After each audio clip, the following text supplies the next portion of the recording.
Hello, कैसे हैं। आज फिर स्टूडेंट एलीट पे मैं आप लोग के साथ सांसद का दूसरा दूसरा भाग लेकर आया हूं। और इस भाग के बाद आपके सांसद से बनने वाले हर एक क्वेश्चन पर मैं डिस्कस करूंगा और लगभग क्वेश्चन इससे आपका समाप्त हो जाएंगे। और चलते हैं आज पहले क्वेश्चन की ओर चलते हैं। पहला क्वेश्चन है आपका, पहला क्वेश्चन है, क्या राष्ट्रपति या उपराष्ट्रपति कभी संयुक्त अधिवेशन की अध्यक्षता करते हैं, है ना।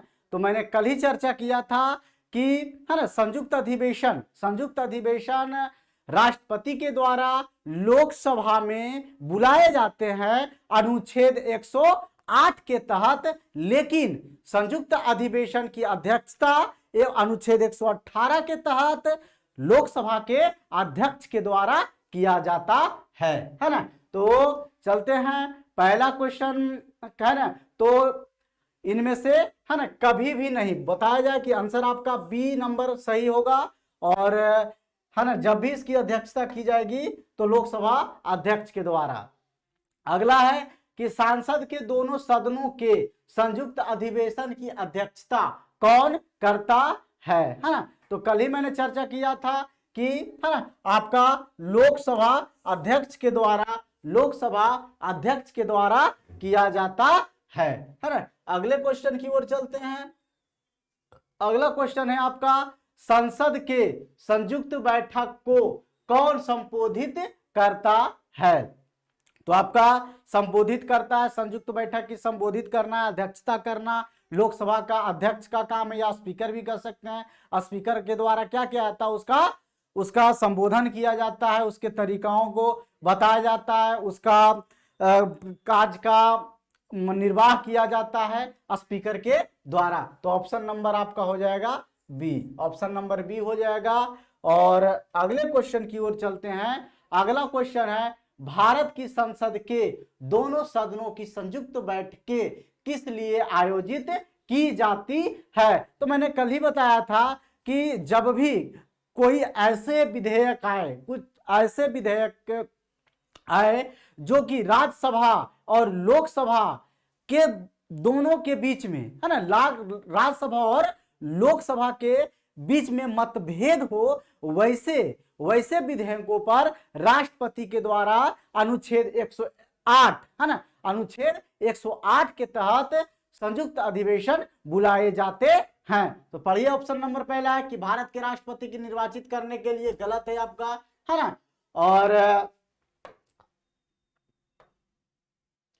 और है दूसरा ऑप्शन है भारत के उपराष्ट्रपति को निर्वाचित करने के लिए, ये भी आपका गलत है। संविधान संशोधन विधेयक को अंगीकार करने के लिए, मैंने कल ही बताया था कि भारत, है ना, दो ऐसे विधेयक हैं, जैसे धन विधेयक और संविधान संशोधन के विधेयक के मामले में संयुक्त अधिवेशन नहीं बुलाए जाते हैं, है ना। तो अब आपका हो गया option number D, option number D आपका सही आंसर होगा, सही होगा। उस विधेयक पर विचार करने तथा उसे पारित करने के लिए जिस पर दोनों में मतभेद हो, है ना। तो अगले क्वेश्चन की ओर चलते हैं।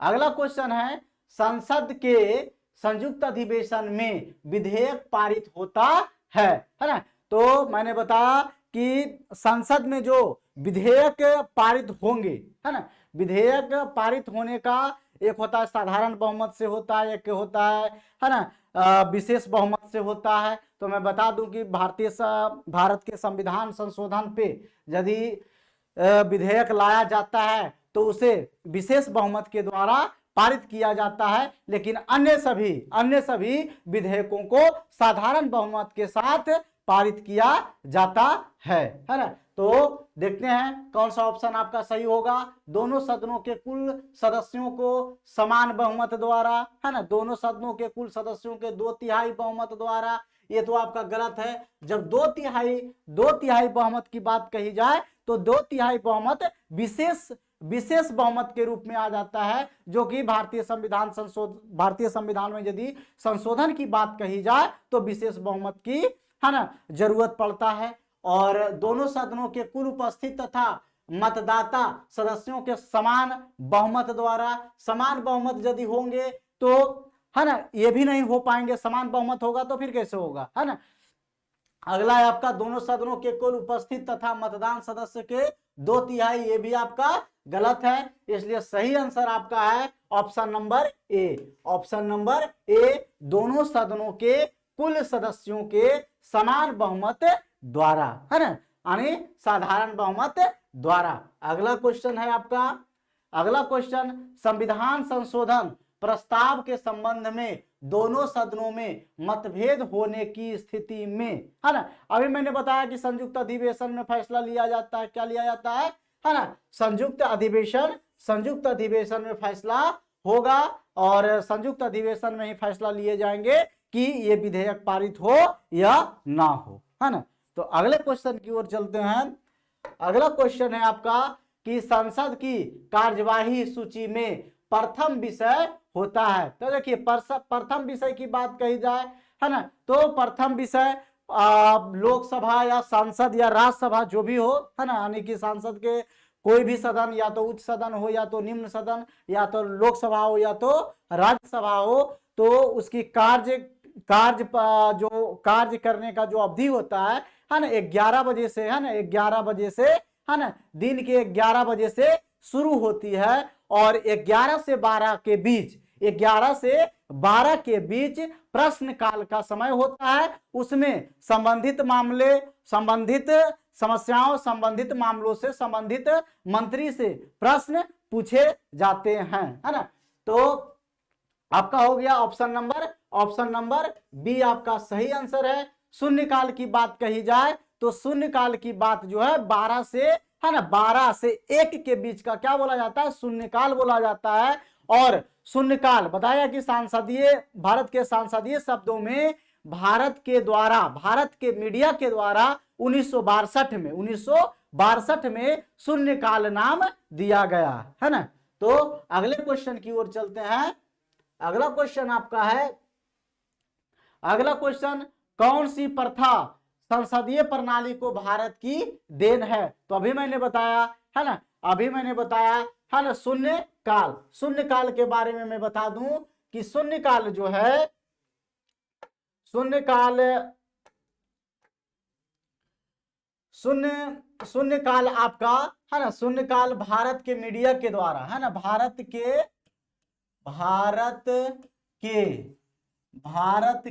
मीडिया, है ना, भारत के मीडिया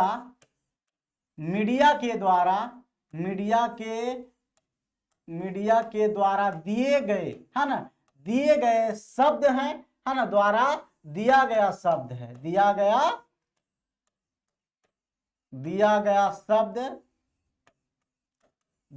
शब्द है, जो कि 1962 में दिया गया है ना, 62 में दिया गया है। अब मैं कटौती प्रस्ताव की यदि बात करूं कि कटौती प्रस्ताव क्या होता है ना, कटौती प्रस्ताव का मतलब होता है कि मान लिया जाए किसी धन विधेयक को लोकसभा में रखा जाता है ना, मान लिया जाए धन विधेयक को लोकसभा में रखा जाता है, तो उस विषय पर चर्चा होती है, कि इस विषय पे इतने पैसा होना चाहिए या ज्यादा खर्च है, इसमें इतना कटौती होना चाहिए, है ना, वही कटौती प्रस्ताव बोला जाता है। एक है आपका जो कि कटौती प्रस्ताव के लिए संबंधित विपक्ष के नेताओं के द्वारा लाया जाता है कि यदि मान लिया सरकार कोई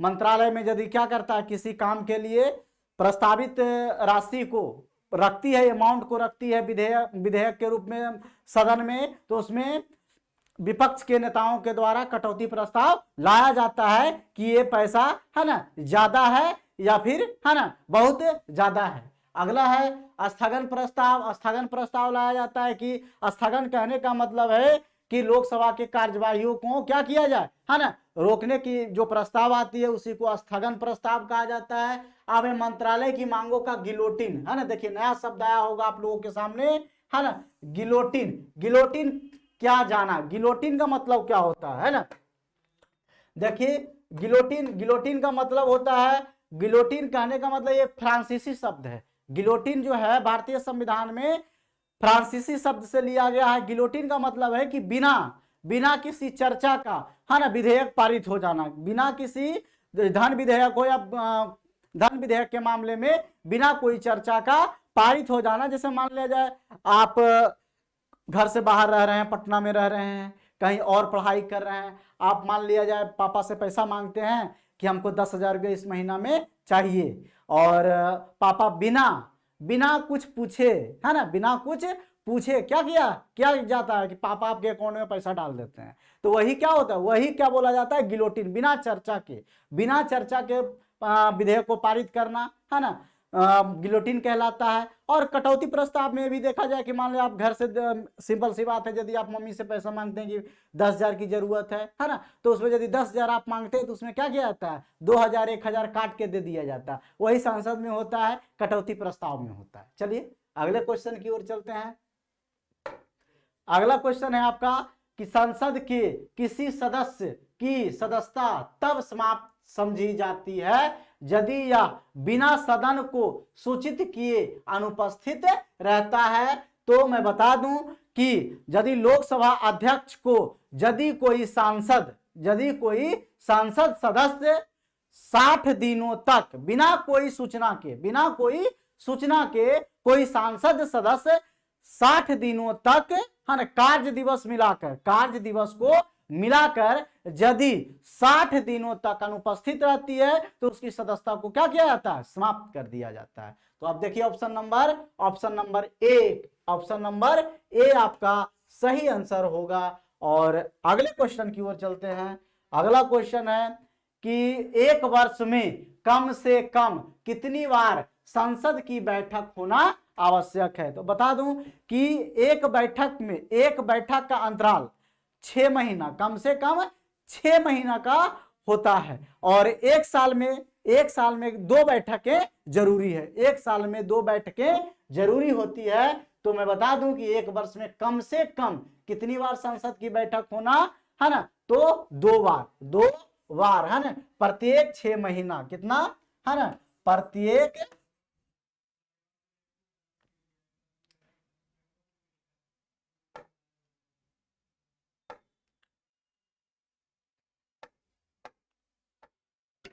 प्रत्येक 6 महीना के बाद, है ना, प्रत्येक आपका 2 बार, प्रत्येक 6 महीना, प्रत्येक 6 महीना पे, है ना, एक बैठकें होती है। प्रत्येक 6 माह पर एक बैठक होती है, एक, है ना,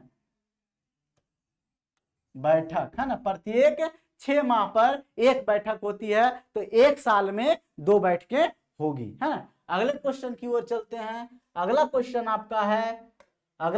आपका कि संसद की संरचना के संबंध में निम्नलिखित, है ना, सॉरी यहाँ कथनों लिखा गया, कथनों होना चाहिए, है ना, कथनों, है ना, कथनों में से कौन सा सही नहीं है। और इसमें देखना है कि कौन सा सही नहीं है। यदि आप मेरी क्लास कल वाली क्लास पार्ट 1, संसद के पार्ट 1 यदि आप ध्यान पूर्वक से देखे होंगे, है ना, और अच्छी तरह से यदि पूरे वीडियो देखे होंगे तो आप इस प्रश्न को आराम से बता सकते हैं, आराम से, कोई दिक्कत नहीं होने वाले हैं। जैसे बोला जाए कि राज्यसभा में राज्यों के प्रतिनिधियों का निर्वाचन सीधे जनता के द्वारा किया जाता है, गलत है।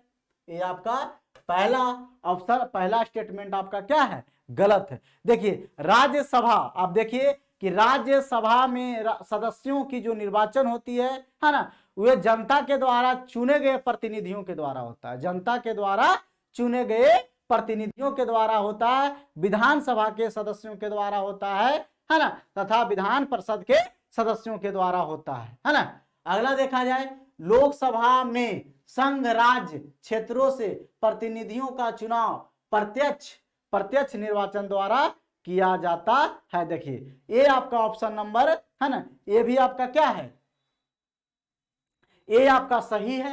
ये ऑप्शन नंबर आपका सही है कि लोकसभा संघ मतलब संघ राज्य हो या तो, है ना, संघ हो या राज्य हो, वहां डायरेक्ट क्या करता है, प्रत्यक्ष जनता के द्वारा एमपी को चुना जाता है। और दूसरा है कि राज्यसभा में 12 नामित सदस्य होंगे जो राष्ट्रपति के द्वारा किया जाता है। यह भी आपका स्टेटमेंट सही है कि, है ना, साहित्य हो, कला हो, विज्ञान हो, है ना, ये सभी क्षेत्रों से राष्ट्रपति के द्वारा राज्यसभा में 12 सदस्य को मनोनीत किए जाते हैं। अगला है आपका लोकसभा में अनुसूचित जाति और अनुसूचित जनजातियों के लिए स्थान आरक्षित है। ये भी आपका ऑप्शन नंबर डी भी आपका क्या है, ये भी स्टेटमेंट आपका सही है, ये भी स्टेटमेंट सही है। भारतीय संविधान के अनुच्छेद 330, है ना, भारतीय संविधान के अनुच्छेद 330 330 में कहा गया है कि, है ना, लोकसभा में अनुसूचित जाति एवं अनुसूचित जनजाति के लिए सीटों का क्या किया जाए, है ना, आरक्षित किया जाए। तो देख लिया आपका ऑप्शन नंबर ए आपका सही आंसर होंगे। ऑप्शन नंबर ए आपका सही आंसर होगा कि ये जो है आपका कथन सही नहीं है ना। राज्यसभा में राज्यों के प्रतिनिधियों का निर्वाचन सीधे जनता के द्वारा ना हो करके, है ना, जनता द्वारा, यहां लिख देते हैं आपका, है ना, कि जनता द्वारा चुने गए, है ना, चुने गए प्रतिनिधि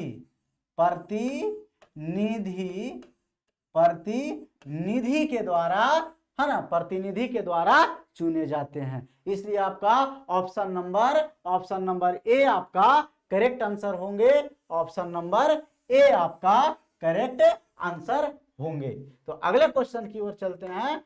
अगला क्वेश्चन आपका है कि निम्न विधेयकों में से किसका एक भारतीय संसद के दोनों सदनों द्वारा अलग अलग विशेष बहुमत से पारित होना आवश्यक है। तो मैंने पहले ही बता दिया हूं कि कोई विधेयक हो, चाहे साधारण विधेयक हो, धन विधेयक हो, वित्त विधेयक हो, कोई भी विधेयक हो, है ना, सब के सब, है ना, सिंपल मेजोरिटी के साथ पारित किया जाता है। लेकिन भारतीय संविधान संशोधन की जब बात कही जाए तो दोनों सदन या तो राज्यसभा हो या तो लोकसभा हो, है ना, 2/3 बहुमत से पारित होना आवश्यक होता है। और भारतीय संविधान संशोधन के जिसे 2/3 बहुमत से जो पारित होते हैं उसे विशेष बहुमत कहा जाता है। तो ऑप्शन नंबर आपका डी होंगे। ऑप्शन नंबर डी होंगे, है ना, ऑप्शन नंबर डी आपका सही आंसर होगा। अगले क्वेश्चन की ओर चलते हैं। अगला क्वेश्चन है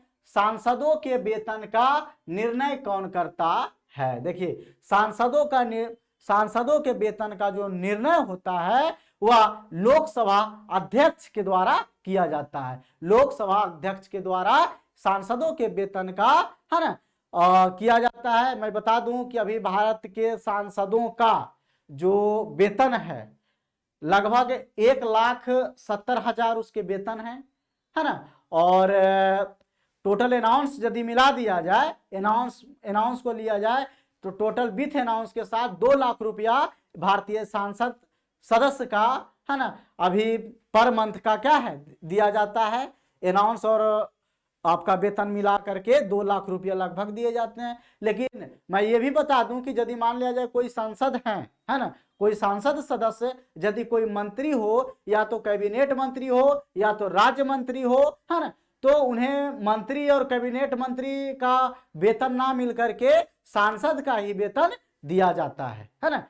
ये सब फैक्ट को आप याद रखिए। ये सब फैक्ट, है ना, बहुत कम ही जगह आपको मिलेंगे, है ना। ऐसे फैक्ट मैं चर्चा करूंगा, बहुत सारे फैक्ट को चर्चा करूंगा, है ना। तो अगले ऑप्शन नंबर आपका डी। अगले क्वेश्चन की ओर चलते हैं। अगला क्वेश्चन है संसद के कुल सदस्यों का कितना भाग वैधानिक चैम्बर की मीटिंग बुलाने के लिए आवश्यक गणपूर्ति यानी कोरम, है ना। मैं ये बता दूं कि कोरम की यदि बात आती है, गणपूर्ति की यदि बात आती है, तो हमारे भारतीय संविधान के अनुच्छेद 100, अनुच्छेद 100 भारतीय संविधान के अनुच्छेद 100 के तहत, कितना 100 अनुच्छेद 100 के तहत ये कहा गया है कि टोटल सदस्यों का, टोटल उपस्थित सदन में उपस्थित उपस्थित नहीं है ना, पूरे सदस्यों का लगभग 1/10 होनी चाहिए। मान लो कोई विधेयक हो या तो कोई भी कार्य का जब निर्वाह किया जाए लोकसभा अध्यक्ष के द्वारा, तो सदस्यों की संख्या कम से कम 1/10 होना चाहिए, है ना। यानी कि लोकसभा में लगभग 55 सदस्य होना जरूरी है, 55 सदस्य होना जरूरी है। तो ऑप्शन नंबर आपका ए, ऑप्शन नंबर ए 1/10 या यदि संख्या में देखा जाए तो संख्या इसका हो जाएगा 55 है ना, 55 सदस्य का होना जरूरी है ना।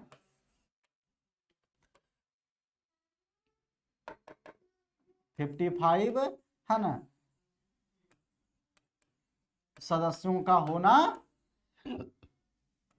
सदस्यों का होना जरूरी है, चलिए अगले क्वेश्चन की ओर चलते हैं। अगला क्वेश्चन आपका है कि संसदीय प्रणाली वाली सरकार को अन्य किस नाम से जाना जाता है। तो मैं बता दूं कि भारत में, है ना, भारत में अनुकर्मण्यशील, है ना, अनुक्रियाशील या अनुकर्मण्यशील भी कह सकते हैं सरकार की, है ना, चर्चा की गई है। ये ऑप्शन नंबर ए आपका है ना। अगले क्वेश्चन की ओर चलते हैं। अगला क्वेश्चन है आपका कि भारत की संसद के बारे में निम्नलिखित में से क्या सही नहीं है ना। तो देखिए पहले ऑप्शन हम पढ़ते हैं, पहला कि राष्ट्रपति, लोकसभा और राज्यसभा से संसद बनती है। तो चलिए ये तो सही लग रहा है ना। ऑप्शन नंबर ए आपका सही है। लोकसभा में मनोनीत सदस्य नहीं होते हैं, है ना। चलिए लोकसभा में मनोनीत सदस्य नहीं होते हैं, मैं इस पर विशेष चर्चा कर दूं, है ना। ये भी आपका गलत है ना। ये भी आपका क्या है, ये भी आपका, है ना, ये भी आपका क्या है ना। ये आपका बोला जाए तो लोकसभा में मनोनीत सदस्य नहीं होते हैं। पहले था एंग्लो इंडियन की चर्चा, है ना, भारतीय संविधान में, है ना, भारतीय संविधान में अनुच्छेद 331, है ना, अनुच्छेद 331 में एंग्लो इंडियन के मनोनयन की बात कही गई है कि भारत में एंग्लो इंडियन जो होंगे, आंग्ल भारतीय जो होंगे, आंग्ल भारतीयों के, है ना, पर्याप्त प्रतिनिधित्व के कारण, पर्याप्त प्रतिनिधित्व होने के कारण, उस ना होने के कारण उसे क्या किया जाए, मनोनयन किया जाएगा, है ना। 2 सदस्यों को राष्ट्रपति के द्वारा 2 एंग्लो इंडियन को, आंग्ल भारतीयों को क्या किया जाए, मनोनयन किया जाए। लेकिन मैं बता दूं कि भारतीय संविधान के संशोधन यानी 104वां संविधान संशोधन, मैं यहां लिखता हूं कि 104वां संविधान संशोधन, 104वां संविधान संशोधन